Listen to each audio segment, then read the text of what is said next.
ইসলাম বলে তোমার স্বামী যদি তোমাকে ডাকে তাহলে সব কাজ ছেড়ে দাও এবং তার জন্য হাজির হও।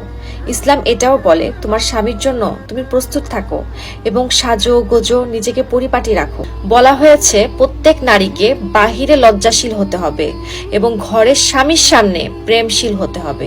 এখন যদি আপনি আপনার স্বামীর সাথে প্রেমশীল না হন, প্রেম না দেখান, তাহলে পুরুষরা তো প্রেম খোঁজার জন্য বাহিরে যাবেই। আমরা যখন বাহিরে কোনো অনুষ্ঠান বা দাওয়াতে যাই তখন স্বামীকে 2 ঘন্টা বসিয়ে রেখে সবচেয়ে সুন্দর পোশাক পরে নিজেকে পরিপাটি করি, আর স্বামীর সাথে যখন কোথাও ঘুরতে যাই তখন আমরা 1 মিনিটে ঘরে যেটা পরে আছে সেটা পরে স্বামীর সাথে বের হয়ে যায়। অথচ যেখানে ইসলাম বলে একজন স্ত্রী যদি তার স্বামীর জন্য সেজে গুজে নতুন জামা পরে আর স্বামী যদি খুশি হয়ে সেই স্ত্রীর দিকে একটা দাঁতও বের করে হাসে, তাহলে আল্লাহ তাআলা সেই স্ত্রীর আমলনামায় একটা নফল হজের সওয়াব লিখে দেন। সুবহানাল্লাহ। তাহলে ঘরে বসে যদি শুধু স্বামীকে খুশি করে এত সহজে এত বড় সওয়াব পাওয়া যায়, তাহলে আমরা নারীরা কেন এই সুযোগ নিব না?